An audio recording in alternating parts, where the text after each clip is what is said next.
जो राज्य में बारिश की जो सिचुएशन है, बहुत ज़्यादा बारिश हुई है और इसको लेकर के सत्र के प्रारंभ में ही ये बात तय हुआ था कि इस विषय पर चर्चा होना चाहिए। सो आज विषय पर चर्चा हुआ है और जब से ऐसी स्थिति है, हम लोगों की नज़र भी है पूरे राज्य के हालात पर, क्योंकि माननीय सदस्य विभिन्न क्षेत्रों से चुनकर आते हैं, जगह जगह की जानकारी विस्तृत रूप से प्राप्त हो, इस पर चर्चा हुई और जिन जिन जगहों पर नुकसान हुआ है, जिन जिन चीज़ों को नुकसान पहुंचा है, उन सबका आकलन होगा। किसानों को भी नुकसान हुआ,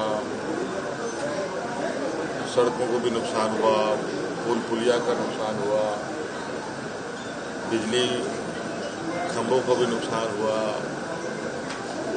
बहुत सारे लोगों की जानें भी गई।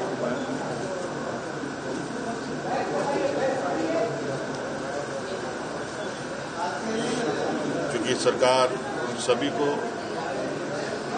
ध्यान में रखकर उन तक राहत हम लोग पहुंचा पाए, ये सरकार की मंशा रही है। और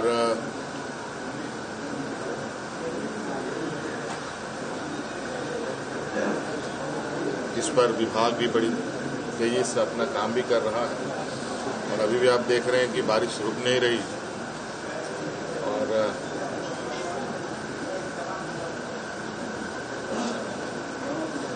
जल्द से जल्द लोगों तक मदद पहुंचे, ये हमारा प्रयास। केंद्रीय कोयला मंत्री आए थे तो स्वाभाविक रूप से कोयले से संबंधित बात करने आया, तो उनका विषय था, उस विषय पर हम लोगों ने चर्चाएं बातें हुई। कुछ उनकी समस्याएं हैं, कुछ हमारी समस्याएं हैं। हम लोगों ने अपनी समस्याएं दूसरे को बताई, समाधान के लिए रास्ता कैसे हो आगे, उस पर चर्चा हुई।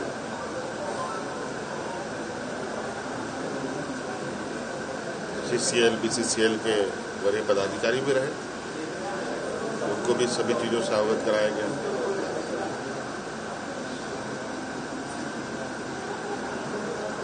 क्योंकि बहुत लंबे समय से यहाँ पर कोयला खनन के कार्य हो रहे हैं। पहले तो हम लोग धनबाद को ही कोयले का भंडार समझते थे, अब ये फैलकर लगभग बड़े पैमाने में विभिन्न जिलों में जा चुका है। अब कोयला बोकारो से भी निकलता है, रामगढ़ से भी निकलता है, हजारीबाग से भी निकलता है, चतरा से भी निकलता है, लोहरदगा से भी, लातेहार से भी, पलामू से भी।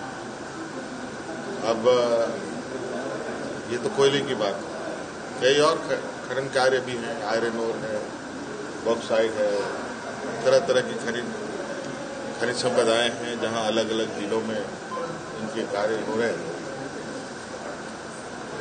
अब इस पर एक बृहद चिंतन करने की आवश्यकता है,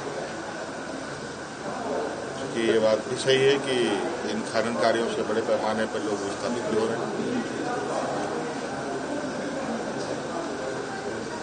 और कैसे